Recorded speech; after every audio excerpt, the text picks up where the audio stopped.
And we're All gonna right. go. We I are see. live. Giants. How's everyone doing this evening? Kenny K here. A little late. Some technical difficulty seems to be the ongoing problem, but the Giants have a lot of difficulties. We're gonna get into that in a minute. But how are you doing, Paul? Good to see you as always. All right. Good evening, Kenny. After some technical difficulties beyond our control, as they say, and good to be with everybody this evening after another debacle, or as I'll say, Big Blue, more like Big Blue it. And we'll get into the details, the ugly details of the game from yesterday. Yeah, lots of ugly things going on. I mean, right from the start of the game, you lose a kicker, and that's like playing hockey 5-on-4 the whole game uh, with the power play. The other team having a power play, so you lose a valuable player at the beginning of the game, and the rest was said and done. If we had the kicker, it was probably going to be a different result. Uh, but Yeah. there we are, 0-2, and looking ahead to next week, which we'll get into a little later in the show. But tonight we're just going to have a little, if you want to call it a venting session, you want to call it, you know, who's to blame here, whatever you want to talk Mm-hmm. about, audience, we'll talk about it. Paul and I will give you what we thought, were some goods and some bads and some uglies, of course, and we'll go from there. There's our good friend Michael Ronquillo saying good evening, Kenny and Paul, with the blue and white heart emojis. What's Hey, up, Michael? Michael. Michael's in that same boat as us. He's a Bronco fan, so it stinks when your teams are 0-2 and you feel like you don't have much to cheer about after 2 weeks in a season. But might have some blue and orange hearts going your way too, Michael. Rooting for those Broncos for you guys. New York Knicks is starting soon, so we got something to look forward to here in New York. Yeah. But Well, anyway, this is a Giants show. We're gonna get into it. So why don't we do something good, Paul, to start off? Why don't you tell the audience what you thought about our rookie first round draft pick, Malik Neighbors? yeah. I mean, first I'll talk about the positives, okay, and let's start with Malik. Um, he is a stud. Everything that they had talked about during training camp, and we saw a little bit about him on opening game against the Vikings, but yesterday he just proved what everyone's been saying. This guy is the real deal. Forget about the drop pass. Yeah, it hurt, and it probably, if he had held on to the ball, maybe we keep the ball the rest of the way and score late in the game and win the game. But he is the real deal. Uh, the best thing about I could say about yesterday with Malik is he brought a smile to my face throughout the game watching him play. So that's I haven't had that feeling about a wide receiver on a Giants team in a long, long time. So that's the best thing I can say about Malik Neighbors right now. And this kid is going to be a star, if not already, for that matter. How about you? What's your Love, feelings? yeah, I feel the same way about him. I mean, he was our offense. Singletary gave us some offense too, but he was the passing threat, and the Commanders had no answer for him. So, very excited about that. And what I really liked about this kid, Paul, and audience, is I watched his press game. When he was talking to the press, and the kid's putting that loss on him, and feeling bad for the veterans on the team. Malik, that's great. I love that mentality, being a leader like that. I love that. Don't feel sorry for these veterans on defense who didn't show up yesterday. Okay, I know you're a rookie. I know you wanted to you made, you did everything. If without you on that field yesterday, we get shut out because there was no one else on that team. Singletary running the ball a little bit, but because of Neighbors, maybe we score 6 points if we're lucky. So don't feel bad. It happens. You're a rookie. You're gonna make rookie mistakes. Okay, that's a catch you'll make 99 out of 100 times. That was the 100th time, unfortunately, and it came Yeah. at that point in the game. Kid's got a head on his shoulders. I like what I'm seeing from him. He didn't, you know, slam his helmet down. He got a little upset. You know, he's going to be good. He's Anybody going to be would. a leader on this team. He's going to be a leader on this team, and that's what the Giants need. So, Yeah. looking forward to next week, seeing how he bounces back. We're going to be a little better defense, but I think he was put on the map yesterday, and very excited as a Giants fan in what so far has been a lost season in 2 games, a bright spot on our team. That's what I have about Neighbors. Broncos. Michael's giving us an update on their right tackle. They lost their right tackle, McGlinchey. Yeah, McGlinchey. Yeah, I saw that. I got another good one for you, Paul, if you want to touch on it. I'm sure you got it in your notes. The offensive line, 2 weeks in a row, have done very well. So might as well stick on the offensive side of the ball right now. Yeah. But I was going to talk about Daniel Jones also. So yep, yeah, and I got that on here too. You mentioned Devin Singletary. Yeah, I mean, he had a decent game, 95 yards, pretty good average rush. The offensive line did play well, opened up some holes for him. Daniel Jones only got sacked 1 time. So they overall had a pretty decent game, given the fact that this is only the 2nd game that they've played together. We know the last few years the offensive line has just been horrible, and that's an understatement. So to see the offensive line playing pretty well, both pass blocking and run blocking, that says something that hopefully will continue throughout the regular season. Yeah, I think the offensive line has been greatly improved, and something to look forward to for this season and future now. Hey, nobody's even talking about Evan Neal, right? Jermaine has been done great on the right side, you know. So keep Evan Neal where he is. You know what? I got a little funny thing to ask later in the show if we have time, but I won't bring it up now. But offensive line, great job, and you know, the run game was there. Singletary reminded me of Barkley. We said that in our pregame show. Singletary remind me of Barkley a little bit. Yes, and, you know, make me forget about Saquon. And you know what? He did. 95 yards rushing. He had that unfortunate fumble, but that was a heck of a play by the defensive guy. Punched it out. I mean, he held the ball. He just didn't get it over to the proper side. Otherwise, it would have gotten punched out of bounds. But I'm not going to fault Singletary on that. He bounced back nicely, and he had a solid game for us in the run game. So scored a touchdown also. Yep. And again, he looked a little like Barkley running that ball yesterday. So, you know, I'm happy about that portion of the game.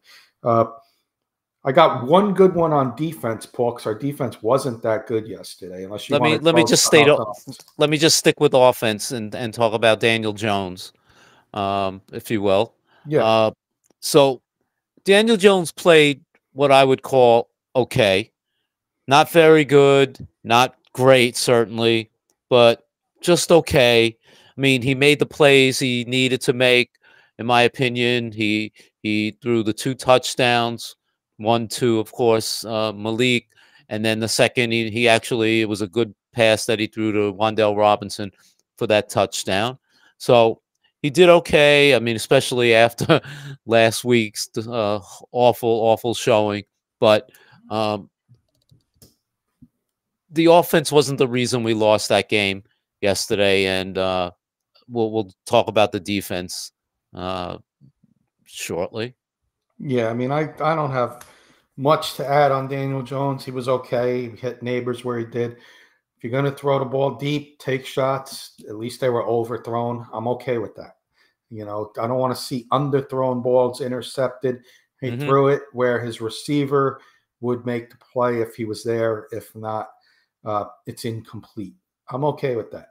Daniel Jones did good. Now I have to see it next week against a good defense before I start getting, okay, Daniel Jones is going to be okay this year. Show me it against a good defense next week, and I'll be okay with Daniel Jones being our quarterback for this year. So good game, not great, but, you know, we came out on the short end of the stick, which we'll get to in a couple minutes, why we came up on the short end of the stick. I just want to get into one good guy on the defense that I want to give praise to. Yeah, I know where you're going because I have it on my. Yeah, and we've been high on this defense. I've been probably a little higher than a lot of people, but Drew Phillips, our rookie nickel back that we picked up in the 3rd round. For a second, I watched the game yesterday, obviously, and when he made that tackle, I was like, oh, Adoree Jackson's doing a good job. And I remember that for a second there that Adoree Jackson's wearing 21. That's Drew Phillips making that play. And then when you texted Drew Phillips, I was like, yeah, wow, that is Drew Phillips. And all over the place. Great job tackling. He put the hit on Jaden Daniels, and happy that he's okay.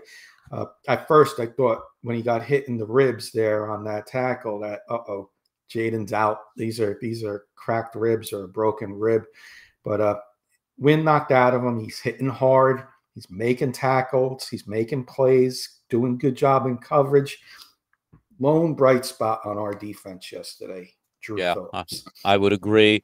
I had that in my notes as well. Of course, doesn't surprise me that we both are thinking the same way. So everything you said, I agree with, and he's off to a great start, and he can very well be a star in this league. So yeah, perfectly said. Any other goods before we get into some bad and some venting? Because there's going to be a lot of venting. And I just want to make sure we get the goods out of the way before we No, start. that was my last and only good on defense, and in terms of how this game played out. So I don't know if you want to go specifically defense or talk about other things, but I'll leave it to you. What you want to do next? We'll take turns. Okay. However we want to go. I want to do one thing since it was the first play of the game. Yeah. Good. And we allowed a touchdown to Eckler that gets called back, but during that play, we lose our kicker, Graham Gano, to a hamstring. Mm-hmm. Where I have a problem with that is our kicker hurt his groin in practice earlier in the week. Groins and hamstrings are 2 different injuries, yes. But, Brian Daboll, did he not hurt his groin in practice last week? Is my question to you. Yes, he did. Should be Brian Daboll's answer. Yes, he did. Then why is there not somebody, if not a backup kicker, on the roster yesterday? Why is there not Jamie Gillian or somebody there as an emergency kicker if we lose Gano?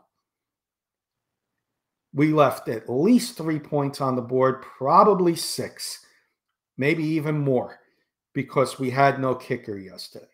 I blame one person. I don't blame any players for this loss yesterday. I blame coaching, and it starts with the head coach, Brian Daboll. And he is his seat's getting hotter and hotter for me, Paul, and audience. Yep. I'm starting to lose my patience with this guy, and his press conferences are very annoying. As a fan, you want to hear what went wrong, and this guy is just, he gets very defensive when somebody in the media calls out something. He gets very defensive. We'll go back and look at the tape, or we'll look at it, we weren't aware of that, and very defensive. Mm-hmm. And I'm getting tired of it as a fan. I'm getting tired of it. So on paper, we won that game yesterday. On the field, we won that game yesterday. On paper, we lost it, and it's because, in my opinion, of some of the decisions the head coach and coaching staff made. And I'm going to get into the other coach in a minute, but I'm going to let you take over, Paul. Yeah, no, I'm glad that we're starting, because on my notes, I said, let's start with the Graham Gano decision. So, yeah, as you indicated, Saturday, he injured his groin, and at that point, the Giants should have sent up the antennas of, wait a minute, maybe we got to bring this kid, Jude, and I'm going to mess up his name, Macatemi, who actually kicked with Rutgers last year, ironically, and activated him. and they always have that JIC. I think in healthcare they always refer to it JIC, meaning just in case. Okay, so you put him on the active roster. At worst, he kicked off for Rutgers, so you have the kid kicking off, or Jamie Gillen kick off, especially after warm-ups, but he doesn't even do that. All right. So as you indicated, Eckler returns the opening kickoff for the touchdown. They call it back, but in the course of chasing him down, Gano pulls his hamstring. So Dr. Daboll's says, oh, it was bad luck. Gano pulls his hamstring, and this was Daboll's quote. I think Graham would have been good if he didn't pull his hamstring. What? That's like saying Mr. and Mrs. Lincoln would have enjoyed the play, except he got assassinated. Okay? So, yeah. But he injured his groin, which leads me to the next point. The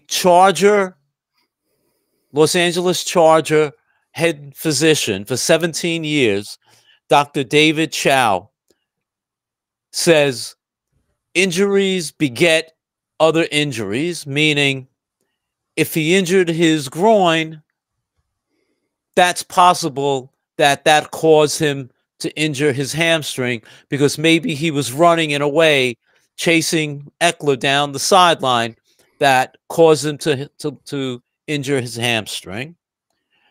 And when Daboll was asked by the New York press, which we have said this many times on this show and our K&K show, it's probably the hardest place to play and coach in any place, in any sport. Dr. Daboll says, well, I'm not a doctor. Okay? And you know what? You're not acting like a head coach either.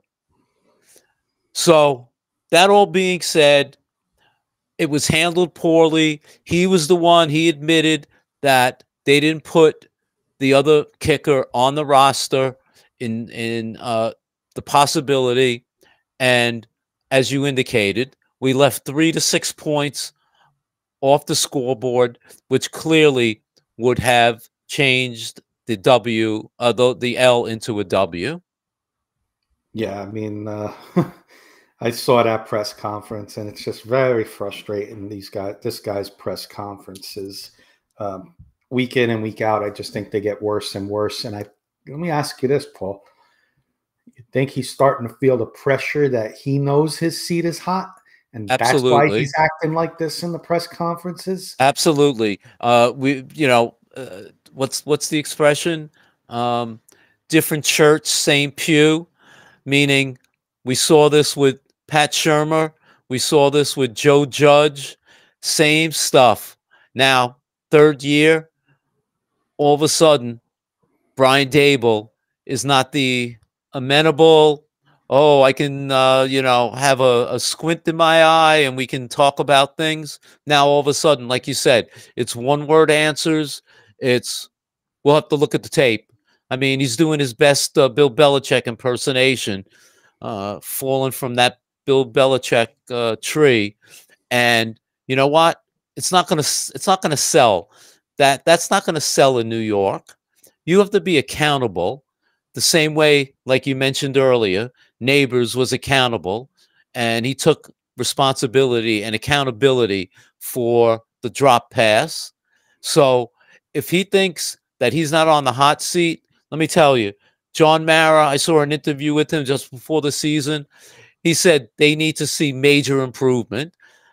You indicated this game was based on Daboll's problems and his issues. I think the first 2 games, I would say 98% of the 2 losses, I'll throw 2% against Daniel Jones in game 1, but 98% of these first 2 games are Brian Daboll's problems and his issues as a head coach.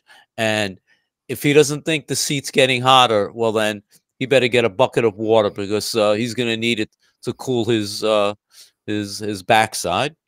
Oh, I agree. And since we're on the topic of coaching, I got to bring up our defensive coordinator. I'm glad you did. Mr. Shane Bowen, since we're going to be venting, okay? Talk about press conferences, okay? His press conference, they asked why Isaiah Simmons didn't play in week 1. Well, he was very angry this week and very motivated to play, and we like that. You didn't answer the question. Why didn't he play in week 1 was the question, and you avoided that question. And you were happy the way the defense played yesterday? 7 stops in the red zone, good, but you still got into that red zone 7 times. If I can just mention this, where are my notes? Hold on. 7 stops in the red zone. An 0-1 team committed not 1, not 2, not 3, not 4, but 5 red zone procedural penalties. So it wasn't our defense that stopped them. It was their own shooting in the foot that stopped them from probably scoring 4 or 5 touchdowns. And 2 weeks in, I'm already done with this guy as our defensive coordinator. And everybody say, oh, give him a chance, give him a chance. I'm done with him. Week 1, man coverage at the goal line, Justin Jefferson. Well, if you don't know about Justin Jefferson, just watch what he did to the 49ers yesterday on his 97-yard touchdown. Exactly. And you play man-to-man coverage at the goal line on this guy? Yeah. And then yesterday, bubble screen after bubble screen after bubble screen. And you don't see that coming and go for it and pick that, have press coverage, press man-to-man so they can't do that bubble screen. That's the part that kills me. There's Mark saying, good evening, gents. What's up, Mark? I fell asleep on you last night. I know you called last night. I was really tired. I fell asleep on you. I know you're probably venting too, my friend. We're just venting about the defensive coordinator right now. I'm going to get into the defense, but the coordinator is where it begins, Paul. You want to take over? Yeah, I mean, it's you hit the nail on the head. What can I say? I mean, horrible, bad, awful, abused. What defense? Every adjective you want to describe how bad this defense has looked the first 2 games of the season. 215 yards rushing. The Commanders haven't had a 100-yard rusher for 24 straight games, and they have 215 yards running the ball. And like you said, bubble screen after bubble screen, no adjustments, no different type of look. I mean, it's absurd, absolutely absurd. I love Dexter, but where was he yesterday? They were running right up the middle the whole game. Where is Kayvon? And I'll tell you, for 2 games now, guy they got from the Panthers, the big deal, the big money that they paid out for this guy, Brian Burns, I'll tell you, next time I see him, he's going to be on the side of a milk carton saying, missing. Has anyone seen him? And if anyone does, please call 1-800 Giants suck. I haven't seen this guy in 2 games. So, yeah. Defense has been horrible. Horrible. Yeah, really bad. And what kills me is, like you said, I said, okay, we'll be okay. We're going to make some halftime adjustments. We're going to stop that bubble screen. They're not going to throw the ball downfield. So load the box and force Jaden Daniels to throw deep. Okay, if he beats us deep, you tip your cap. You say, hell of a play, rookie. Exactly. They didn't do it. They were scared of him throwing the ball deep, and they got the 4-man rush, and running it up the middle and getting the holds and the missed tackles. Interesting you just said that. That's what disgusted me the most. And it brings me back to, this is why you play in preseason. These guys are in preseason form. Preseason week 1 first week against Minnesota. Preseason week 2 yesterday. Now there's going to be one more preseason game, and then we're going to be finally in our first regular season game mode against the Cowboys on a short week. Good job, Brian Daboll. Good job, coaching staff.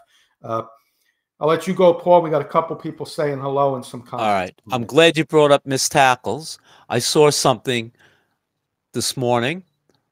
Carl Banks, after the game, said the defense missed, get this, 22 missed tackles. He said it's the worst he's ever seen in 30 years of tackling by an NFL team. 22 missed tackles. Can you imagine? How do you win a game? I mean, you know what's shocking? That the game was tied going into the last 4 seconds of the game, 18-18. That's the shocking part about it. That's why they should have won this game. But the fact that they had so many missed tackles, gave up so much yardage, allowed Jaden Daniels to look like Tom Brady in only his second game in the NFL as a quarterback.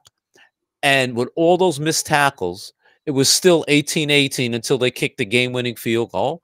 So, I mean, it's just so difficult as a fan to watch all of this negativity and feel as if there's a path to a good season. I mean, I don't want to sound negative after only 2 games, but I think you saw that statistic. Teams that go 1-1 have almost a 50% chance of making the playoffs. Teams that go 0-2 have a 6% chance. I think right now, the way the Giants are playing, it's minus 6%. Let's get a couple hellos in. Our good friend Graham from the Colorado Sports Connection. What's up, Graham? He's hey, Graham. Given the ooh when you gave those stats out, but he's also saying, I think it was Peyton Manning who said halftime adjustments don't actually exist. Coach Breslin saying hello. Great game yesterday. Coach is a Commanders fan. Shouldn't have been that close. Too many penalties by us kept it close. Coach, I got a bone to pick with your head coach and defensive coordinator. How do you not adjust to Malik Nabers? That was our offense yesterday. I'm looking at Sis next to me, and I'm saying this is going to Nabers. This is one-on-one, and there it was. The out, and he spun out of that tackle the whole game. You got to put somebody else on him, make somebody else beat you. So I'd like to know your thoughts on that, Coach, because that was an adjustment that should have been made on the Commanders' side. And that's, I think, what kept the game close, because Nabers not in that game. If Nabers gets taken out of that game, you guys win by 3 touchdowns. Yeah. Oh, the other, how can I say this? The other useless Giant that I want off this team right now is Cordell Flott. What is this guy doing on the team? I'm gonna put my volume down while you talk about him, because he makes me sick. I mean, if Adoree Jackson isn't starting next week against Cleveland, then I don't know. I don't know. I mean, this guy got turned around completely by, it wasn't even a Terry McLaurin. I don't know who the receiver was, but to get beat that badly as an NFL cornerback, it's embarrassing. It's embarrassing. They've got to go to Adoree Jackson next week, and enough of this. Enough of this. Really. Coach was answering my question. He says he agrees. Commanders could have jammed Malik Nabers and play over the top, but that hurts in run game. You can adjust and play some zone to take him out. And I mean, we're going to see next week. The Browns are going to be a little better defensively, and I think Neighbors will adjust too. So I'm happy about Malik. Bright spot on our offense. So uh, again, great game, coach. Congratulations on the 1-1 start. I do like what I'm seeing out of Jayden Daniels. He makes Commanders kind of fun to watch, I would say, when they're not playing the Giants. That is fun to watch. Making some plays there. So I think you're going to be happy with him, coach. Graham's got a question. I'll give it to you, Paul. Can I just mention one more thing with Coach Breslin? Yeah. Coach, as I sat there last night or yesterday afternoon watching the game, the horrific thought came across my mind that this kid looks great. I understand now why the Giants wanted to see if they could move up in the draft and take him.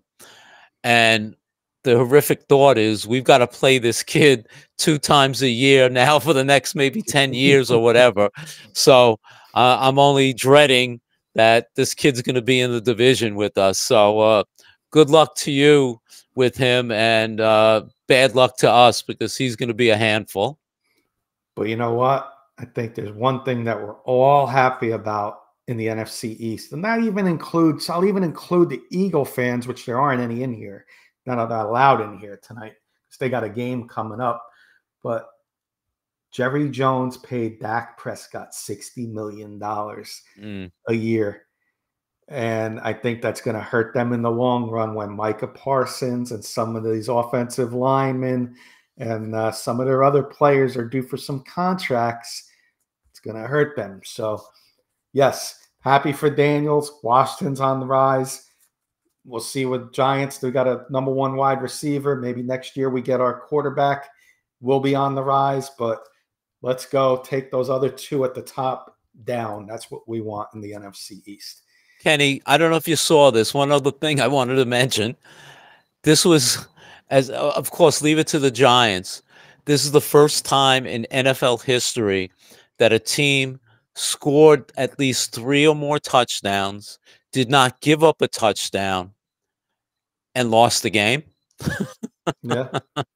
Yep. First time in NFL history that happened. Graham was terrible at scouting Flott. Hey, we all make mistakes, Graham. I'm trying to think who I'll definitely give you some before the end of the show on who I was terrible at scouting. But I was wrong on some too. Coach saying Daniels has a lot of poise, happy for him, and he's saying that their O-line is good and we can run the football because that O-line is good. Brian Robinson Jr. had an amazing game. Yep, and Austin Eckler looked like the Eckler from San Diego a couple years ago. Yeah. Coach saying Dallas gave up 40. Can't blame Dak for that. Defense was so bad that doesn't help offense. That's a good point, Coach, and that makes Dan Quinn look that much better. If you think about it. Graham's question was wanting to know if we ever skipped the game because the Giants were so bad, Paul. If I ever skipped a game. I've missed games over the years for other types of issues or family things or that kind of thing, but I've never said, oh, I'm not watching the next game because they've played horribly. I've never done that. No. Same here. I missed games, but not because of that. Maybe there may be a first this year. We'll see, but I'm kidding. But no, as bad as it is, I always still support them, and never want to tank away. At the end of the season, I'd like to see everybody play hard and still try and get a win. Word does not exist in my vocabulary. I'd rather see an NFL draft, kind of like see a small lottery. Maybe the bottom 5-6 teams have a chance for the first pick. I would like to see that going forward, so you avoid all this tanking crap. Because there's gonna be again. There's a quarterback out there, nephew of Eli, nephew of Peyton, that I think has that Manning blood in him. He looks really good over there in Texas. Now, if Quinn Ewers is out for a period of time, I want to see it against SEC schools, but the kid looks good. So I don't think he's eligible this year. He wouldn't no, be no. So eligible I'm this saying in year. the future we're going to see teams tank, but I'd rather see Yeah. NFL maybe so you don't get that. Have a small little lottery, bottom 5 or bottom 6 teams eligible for that number 1 pick. I think that would make things a little more competitive towards the end of the season on these teams that are bad. Yeah. Our good friend David Burns watching from Cedar Hills, Texas. What's up, David? Hey, David. I'm sure we'll talk about this on Wednesday, but the Panthers already benched Bryce Young and are Oh going to yeah, I was start going to bring up Andy. something to you in a little bit, but why Yeah. don't I go off topic and we'll do it now since we got our venting in, and we could Okay. do a little more venting. But Shane, you watch Hard Knocks. Shane and the Panthers general manager are very close friends, very close friends. Andy Dalton getting the start over there in Pantherland. That means the Panthers are going to be looking for another quarterback because he's just there as a bridge. Bryce Young's job, I think, is done. The kid's confidence is gone. Do you think there's any chance, and I'm not saying Daniel Jones for Bryce Young, but do you think there's any chance the Giants would make a call to Carolina for Bryce Young if Dable says, hey, this kid's the number 1 pick in the draft? I know Nick Saban, he knows Alabama. Do you think there's a chance the Panthers and Giants talk about a Bryce Young trade? I don't want Bryce Young. Could they trade? Could they talk about it? Why? Obviously, there's a possibility. If you're asking me, do I want him as my quarterback over Daniel Jones right now? The answer is absolutely not. This kid, it's got to be a perfect scenario, and I'm not sure why it's not working there. For the new coach to come in and automatically after 2 games say that's it, there's something that it's just not there. And I don't think he should have been the first pick. I think CJ Stroud should have been the first pick. And I think if he had been, in my opinion, I think Bryce Young would have fell to who knows where. But could they talk? Yeah. I mean, obviously, there's a possibility that they would talk. But I mean, I think I said the other day, would it shock me if the Panthers at the end of the year somehow went away from him? I'm shocked it's after 2 games. And, I mentioned Daniel Jones originally from Charlotte. And if they cut him loose, would he go down there? I could see that happening. But in terms of a draft, in terms of a trade coming to New York, I don't think it would be in the best interest for a kid whose confidence right now is so low that to bring him to a city like New York and try and succeed would be almost impossible for him to succeed, in my opinion. Couple comments, and then I kind of disagree. I'm going to tell you why I disagree. Okay, I want to hear David's this. saying, I'm so glad the Cowboys got blown out. So am I, and their fans and their feelings. Coach is saying he feels bad for Bryce Young. The problem is these teams draft guys with bad teams and have no chance. Bad idea to take them. David Burns now just wants the Ravens to win against the Cowboys this Sunday. That would be nice. His confidence is shot in Carolina. Now, this is a big if. You have a coach who's on the hot seat. You have a quarterback who's not going to be on the Giants next year, and Daniel Jones. I don't care what anybody says. There's no chance he's the quarterback next year. There's none. You can get Bryce Young for nothing, pretty much, and maybe give up, if they want Daniel Jones, yeah, you give him up. Why not? He's not going to be the quarterback next year anyway, and you can get out of that contract. But Bryce Young's not costing you anything. And if Bryce Young stinks, you get your quarterback next year. But if he is that number 1 draft pick that the Panthers took, or was going to be the number 2 pick that the Texans took, you strike gold. To me, it's a no. It's a win-win situation. You can get out of a bad contract in Daniel Jones, and you could take a chance on the number 1 pick 2 years ago, who has no confidence in Carolina. And then if he was to do good in New York, he becomes a hero. If he stinks, he goes on and he's a bust. But it doesn't cost the Giants a #1 pick like it cost the Panthers. So I just what would you trade Panthers for Bryce Young? I would try and give him Daniel Jones. I don't know if the Panthers would want him. And if you got to eat some of that contract this year, you eat some of that contract up, but at least you're getting out of that contract. We're not going anywhere with Daniel Jones. If we're fooling each other by thinking that. We're 0-2. We're not going anywhere this year, and we got $40 million invested in him next year. If you can get out of that contract, I'll take any quarterback for that if I can get out of that contract. I mean, the NFL is all about winning, and what they would have to say is, who gives us the best chance of winning week in and week out in the NFL? And I think next year, you worry about next year, but for the 3rd week and 4th week and 5th week, who would give us the best opportunity to win? And if I'm Joe Schoen, if I'm Brian Daboll, I'm saying to myself, Daniel Jones is going to give us the best chance to win as opposed to Bryce Young, even if it means it's a win-win, getting him for next to nothing. That's my opinion. I know. I respect your opinion. And my opinion is Brian Daboll might say we have a better chance with Bryce Young. That's my opinion. Because,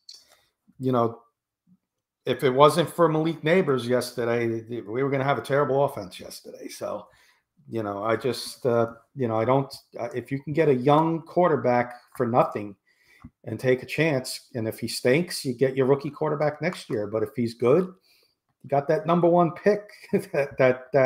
But we've seen #1 picks. We've seen #2 picks. Zach Wilson, Trey Lance, Ryan Leaf. I can go on and on and on. Johnny Manziel wasn't the #1 pick, but you know what I'm saying.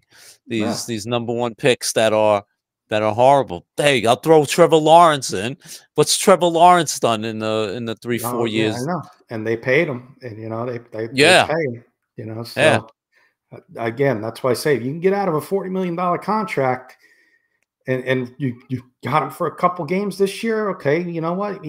I'm not even saying start him. You bring him over and Tommy DeVito starts this year, but at least you're getting out of that contract. Okay. I mean, I respect that, to get out from under that and just take the salary cap hit, then I can appreciate it's probably not going to happen. Like that. It's probably not going to happen, but I just brought that out there. I would do it. That's, but respectfully, difference of opinions on there. Yeah. Couple comments. Tommy DeVito performed better on a bad team. I would rather have him.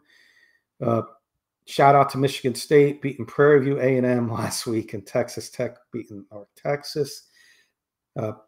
Michael saying Isaiah Pacheco, Coach Breslin probably knows this. Rutgers, he's out for 6 to 8 weeks. Yeah. Is that a big blow for the Chiefs? I'll just say yes, absolutely. Absolutely. I mean, I love him. He's one of my favorite non-Giant players in the NFL. Just love his attitude and his physical play. And yeah, that injury is tough for the Chiefs to sustain. And I know they're bringing in Kareem Hunt to see if he has any tread on his tires. But yeah, that's a big loss for the Chiefs. Yeah, he's so sad. Coach Breslin saying, get a good line. Our line's been better this year, Coach. That's the issue I'm having. Our line has been better in 2 games. Don't pan out without a good lines unless the system helps them get the ball out faster. Our O-line's been better. Let's see if it continues when we got the Cowboys in 2 weeks, and we're going to see if our O-line is better, or was it just against average defenses the first 2 weeks? Well, that's a good segue into talking about next week. We play the Cleveland Browns at Cleveland, and they have one of the better defensive teams in the league, and obviously superstar Myles Garrett. So what do you think about next week and how that game is going to, at least a sort of a sneak preview, Kenny? I think we're going to have to. We saw him in the game yesterday. I think we're going to have to see a lot of Manhertz tight end in there as a blocking tight end to help, because Myles Garrett is top 3 defensive player in the league. TJ Watt, Myles Garrett, Micah Parsons are those are my 3. If you want to say one of the Bosas, if both of the Bosas, Myles Garrett top 5, I'll respect that. But top 3, in my opinion, Myles Garrett, you got to at least double him or get a tight end on him. And that you're going to see a lot of Chris Manhertz in there next week, in my opinion, on Myles Garrett. Speaking of tight ends, let me ask you a question. Theo Johnson played 44 snaps yesterday. Daniel Bellinger, you know how many snaps he played yesterday? 4. 4 snaps. Do you think the Giants should be utilizing Daniel Bellinger a lot more? And in that regard, Theo Johnson, I don't recall them throwing the ball to him once the whole game yesterday. No. So I'm going to ask you, why all of a sudden have the tight ends not become a factor in the Giant offensive game plan? I understand you want to get Malik Nabers involved, but it seems to me the middle of the field could have been utilized by either Daniel Bellinger or Theo Johnson. In my best Brian Dable voice, we'll have to go have to watch the tape on that one, Paul, because I'm not sure why. But we'll go back and look at that. Now, Bellinger's been I don't know, like ever since that eye injury, he really hasn't bounced back. I mean, I said it earlier after last week. This Darren Waller retirement really coming back to hurt us. We have not seen any production from the tight ends, and I give the rookie benefit of the doubt.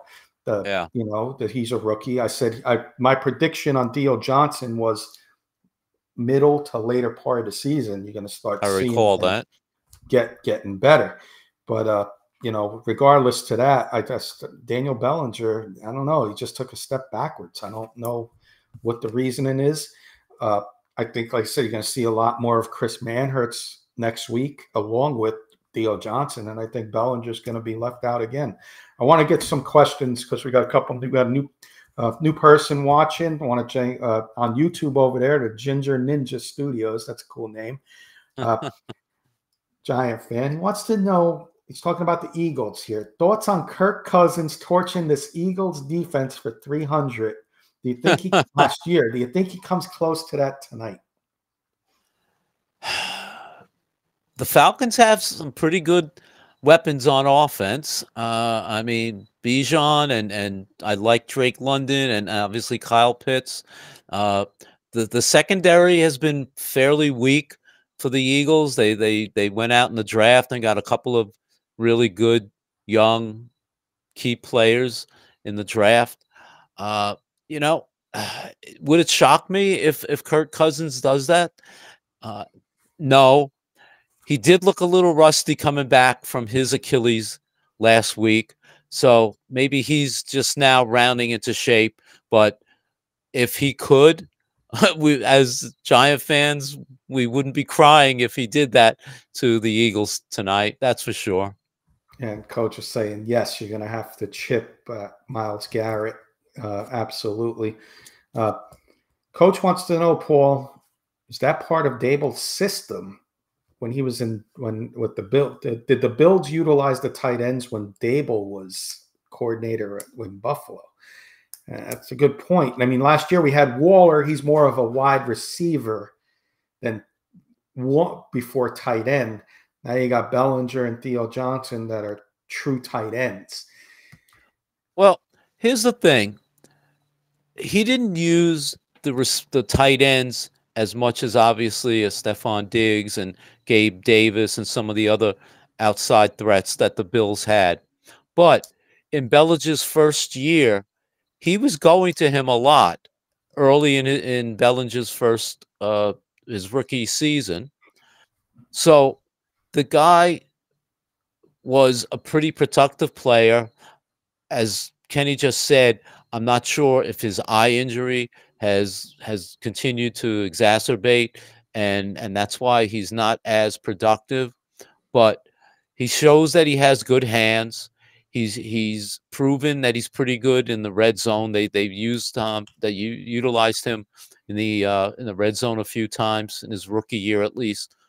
So I'm just trying to understand. You have the Wan'Dale Robinsons, you have the Maliks, you have the Darius Slaytons, okay, but you would think if they run their offense, you can go to a Bellinger, you can go to Theo Johnson, which they, in my opinion, they would not be double teamed at all, and they'd be able to uh, at least be a serviceable um, check down to Daniel Jones for at least short term, short passes that Jones could use them as. So I don't know. Again, the tight end I think could be and should be utilized more often in this attack. Yeah, I'm gonna get a couple. I'm gonna answer Mark's question. Mark wants to know if Hyatt played. And is he in the coach's doghouse? He did play, Mark, when he spelled Neighbors. And I don't think he's in the coach's doghouse. I don't know if Paul's going to agree on this, but I'm going to tell you why I feel Hyatt's not in, and it's because of Daniel Jones' inaccuracy to throw a deep ball. I feel like he doesn't I like they took chances yesterday, and I was not mad that Daniel Jones incompleted those passes because they were incomplete deep. But I think that they want more of the short intermediate routes, and Hyatt's more of just the speedster deep guy. They're not going to have him in too many plays if that's going to be the offensive game plan is going to be short to intermediate routes. That's my opinion. I'm not sure if you agree, Paul. Yeah, I tend to agree with that, though. I know they have said he is learning more of the route tree as he's progressed into his second year. I just think you can't, as they say, you can't teach speed, and not at least having him on the field presents a threat. And when he's not there, clearly it's not giving the defense an idea that, hey, maybe we're going to send this guy deep, or even if they do send him deep, clearing out that part of the field, maybe underneath a Wan'Dale Robinson or a tight end or a crossing pattern to Neighbors would be open more. But hey, I'm not getting paid the big bucks to make those Nope. decisions. Nope, we're not. Michael reminded us that Broncos are having the same problems with their tight ends. David Brown giving us an update. A.J. Brown inactive against the Falcons tonight. Yeah, I heard that. Good friend Trevor Salzman from the Denver Broncos Hey, Trevor. Roundup, along with Keith, Jody, and Albert. Tomorrow night they'll be on 9:30 Eastern time. Hey guys, great to see you. Defense wins championships, boys. Hopefully the Giants start to get some consistency on both sides of the ball as the season continues on. I have a quick question for Trevor. What was his reaction to Sean Payton not trying an onside kick with after they kicked the field goal to make it 13-6, and they had an opportunity to try an onside kick with one timeout left with less than 2 minutes, and they wound up kicking off and basically didn't get the ball back until about 9 seconds left. It's funny you mentioned that because I think I know what his answer would be, because I was asking Kurt and Trevor and a couple of guys the same question. For those who don't know, the Broncos were down 13-3. They kicked the field goal with like Paul just said, 13-6, and Sean Payton, with only one timeout, decided to kick the ball off as opposed to trying for the onside kick, which is short percentage, but you got to at least give your team a chance, in my opinion. I think it was a blunder by Sean Payton, and we'll see what Trevor's answer is. Trevor says he wants to give Daniel Jones credit. He played well against Washington. 16 for 28, 178 yards, QBR of 63. You can win with him, in my opinion. Giants need more weapons other than Neighbors. So he is higher on Daniel Jones than a lot of us as out there in Denver Bronco land. So, Trevor, I just feel like he kind of knows the Commanders, Washington football team, Redskins. So let's see it next week and the week after against two good defenses. Just like I tell you guys, let's see Bo Nix against good defenses. Let me see Daniel Jones against the Browns, dog pound next week, and then the Cowboys in week 4. So let's see that in the next 2 weeks, and then I will start, saying get Daniel Jones more weapons. Yes, let's do it. Okay, so let's see it in the next 2 weeks. Paul, we're almost up against the clock. Got about 5 minutes left. Do you have anything else you want to definitely touch before we just continue our little open agenda here? Just that it's frustrating. If you would have said to me after 2 weeks what the Giants' record would be, I would have said without hesitation 2-0. I thought the schedule was breaking perfectly for us to be 2-0 at home opening the season, and then on the road against the team that they've beat consistently over the years, especially with the rookie quarterback, and to be sitting here at 0-2 with, like you said, a tough defense on the road in Cleveland, and then a short week playing the hated Cowboys on a Thursday night. It's tough. I mean, Coach Coughlin used to always separate the schedule by quarters. So in the first quarter, we could be conceivably 0-4, which doesn't bode well for the rest of the season, in my opinion. And I did not see this coming, quite honestly. Maybe I was looking through rose-colored glasses and not looking at the roster and the coaching staff and the expectations the low expectations that people had of the team. But in trying to be optimistic, I thought at least they could be 2-0 or at worst 1-1. At worst 1-1 for me as well, Paul. And the praise I gave this defense, and hey, you still got time to turn it around. Spagnuolo turned it around that year. We went to the Super Bowl, and hey, not fooling anybody. We're not going to any Super Bowl this year. But I don't want anybody getting the wrong impression of what I'm talking about here. I'm talking about our defense starting to maybe get some turnovers and maybe creating some things here, because in 2 weeks, what I saw from our defense, which is talented, was blunders by the coordinator. And blunders meaning man-to-man coverage at the goal line in week 1 against Justin Jefferson.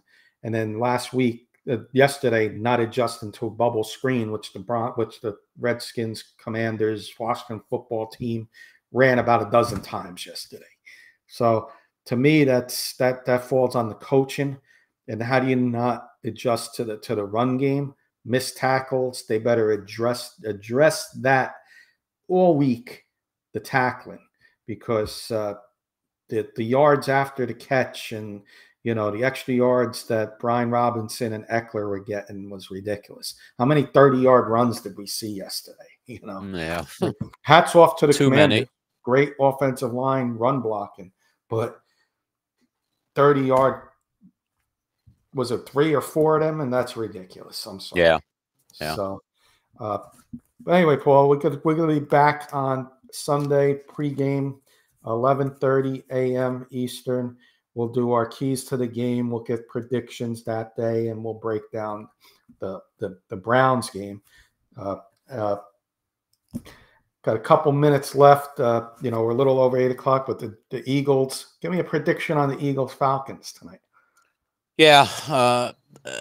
As much as it pains me, I think the Eagles have gotten their mojo back after that tough stretch at the end of last year. Saquon, what can I say? He had an outstanding game. That first game down in Brazil, 3 touchdowns, over 100 yards rushing. takes a lot of pressure off of Jalen Hurts. Even without AJ Brown in there tonight, I still think they're going to beat the Falcons. I'll say 31-17 will be my prediction. Giant fans, I'm going to go the opposite route. AJ Brown's going to be a huge loss for this Eagles team.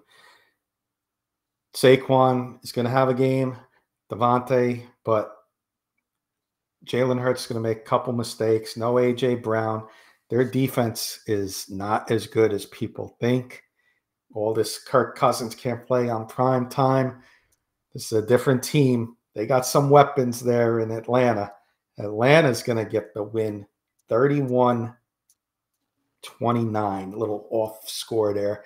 Maybe a 2-point conversion late missed by the Eagles. But 1-1 for the Cowboys, 1-1 for the Eagles, 1-1 for the Commanders. And as bad as our season starts, Paul, we're only one game out of the race after tonight. This is true. So go Falcons. That'll be let's go Dirty Birds. Bijan Robinson, put a little mustard on those Eagles. Bijan. Let me get one question for great question, Paul. It's from Trevor. We'll wrap up with this one. Sure. Great question, Paul. I question not choosing to go the onside kick route. This is his answer to your question. But I have much greater concerns about Sean Payton's offense. Denver can't move the ball whatsoever. Only 39 yards rushing for the running backs. In my opinion, Payton is not putting Knicks in a position to succeed. Broncos haven't scored over 21 points in a regular season game since they benched Russell Wilson last year. Michael just saying, Jason Kelce picked the Eagles to win by 50 tonight. LOL. Jason Kelce. And there he is, Mr. Kurt Valenti. Get his comment in tonight because he is absolutely right. What's up, Kurt? Hope you're doing well. Tomorrow night, Kurt and Jen doing some high school football talk, all in on high school sports. Knicks opening night, 6 weeks away. Let's go, Knicks. I got blue and orange on tonight, by the way. That's orange logo there. So Knicks in 6 weeks, Paul. What do you say? Let's go, Knicks. All go right. New York, So go New York, go. We'll end with that one. That's one thing the three of us will all always agree on. Go New York, go New York, go. We'll see everybody Sunday morning, 11:30 Eastern.